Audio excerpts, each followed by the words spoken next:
Doctor Yunus সাহেবের এই সরকারকে হটানোর জন্য, তাকে বিপদে ফেলার জন্য নানান ধরনের গভীর ষড়যন্ত্র হচ্ছে। আর আজকে যে ঘটনা ঘটেছে, এলডিপির এই ব্যক্তি তিনি যে অন্যায় করেছেন এটা কোনোভাবেই ক্ষমার যোগ্য না।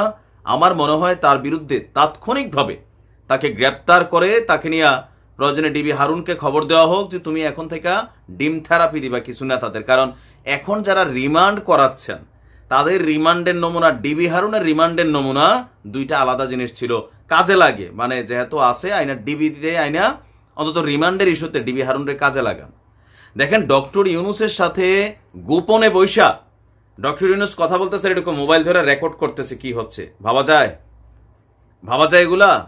এবার আসেন এখানে ঘটনা কি, ভিডিওটা শেয়ার করবেন। আমরা আইন শৃঙ্খলা বাহিনীর দৃষ্টি আকর্ষণ করছি, এই সকল কথিত নেতা এরা কার এজেন্ট? ভারতের নাকি মার্কিন যুক্তরাষ্ট্রের নাকি পাকিস্তানের চর?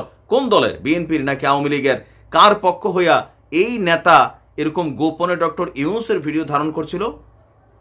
ঘটনা হচ্ছে লিবারেল ডেমোক্রেটিক পার্টি, কথিত এলডিপি, এগুলার সারা বাংলাদেশে 500 কর্মী নাই। এটার যে প্রেসিডিয়াম সদস্য ডক্টর নেয়ামুল বশির শিক্ষিত হয়েছে কিন্তু অশিক্ষিত, মূর্খ, বর্বর, এটাই তার প্রমাণ। ডক্টর আছে নামের আগে। আচ্ছা, ডক্টর নেয়ামুল বশিরকে সাময়িক বহিষ্কার করা হয়েছে। ঘটনা কি? প্রধান উপদেষ্টার সাথে, আপনারা জানেন যে ডক্টর ইউনূস সাহেব বাংলাদেশের বিভিন্ন রাজনৈতিক দলগুলোর সাথে আপনার একটা মতবিনিময় সভা চালাচ্ছেন, বা নির্বাচনী রোডম্যাপ বা কিভাবে কি করবেন সংস্কার ইস্যুতে তিনি মানে দফায় দফায় বৈঠক করছেন। সেই বৈঠকে এলডিপির সাথে তার একটা বৈঠক ছিল। আর সেই এলডিপির দপ্তর সম্পাদক অধ্যক্ষ মোহাম্মদ মাহবুবুর রহমান স্বাক্ষরিত সংবাদ বিজ্ঞপ্তিতে বলা হয়েছে 31শে আগস্ট বিকাল 5টা অন্তর্বর্তীকালীন সরকারের প্রধান উপদেষ্টার আমন্ত্রণে রাষ্ট্রীয় অতিথি ভবন যমুনায় এলডিপির প্রেসিডেন্ট কর্নেল অবসরপ্রাপ্ত অলি আহমদ বীর বিক্রমের নেতৃত্বে 5 সদস্যের একটি প্রতিনিধি দল আলোচনায় অংশগ্রহণ করে। আলোচনা চলাকালীন বিনা অনুমতিতে গোপনে দলের মহাসচিব ডক্টর রেদওয়ান আহমেদের বক্তব্য দলের প্রেসিডিয়াম সদস্য ডক্টর নিয়ামুল বশির গোপনে ভিডিওতে রেকর্ড করেন যে ডক্টর ইউনূস এবং তিনি যখন কথা বলছিলেন, মানে তার দলের যিনি প্রধান আছেন। এখন এইটা যেমনি যেমনি হোক টের পেয়ে গেছে।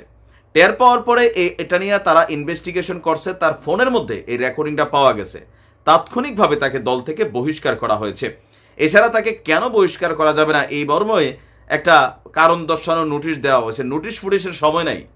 এখন যখন ডক্টর ইউনূস বৈঠক করেন, বৈঠকের পরে ওনাদের যারা প্রেস উইং মিডিয়ার যারা কি বলা হয় যে সচিবরা আছেন বা যারা উপদেষ্টারা আছেন, তারা কিন্তু এটা মানে সামনে এসে বলেন বা গণমাধ্যমের সামনে প্রকাশ করেন।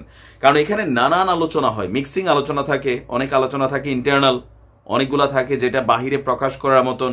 তো এই যে মিটিংয়ের মধ্যে বৈশা ডক্টর ইউনূসের সাথে এলডিপির কি কথা হচ্ছে এটা তিনি রেকর্ড করলেন, তার উদ্দেশ্য কি হইতে পারে?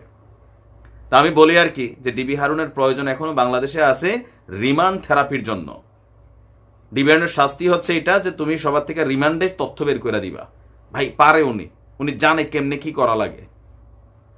কারণ এই যে বহুত বড় বড় চোররা ধরা পড়তেছে, রিমান্ডে যাচ্ছে, কেউ চিকেন খাচ্ছে, কেউ বিরিয়ানি খাচ্ছে, মানে এটা আমার কাছে হাস্যকর মনে হয়। কেউ কাঁদতেছে, কেউ হাসতেছে, কেউ গ্রেপ্তার হওয়ার পর হাইসা হাইসা আপনার রিমান্ডে যাচ্ছে। 4 দফা 5 দফা এক একটা শরীর আরো মোটা তাজা হচ্ছে। এলডিপির এই নেতারে অবিলম্বে তাকে গ্রেপ্তার করা হোক, এটা দাবি রাখছি আমরা। ভালো থাকুন। আসসালামু আলাইকুম।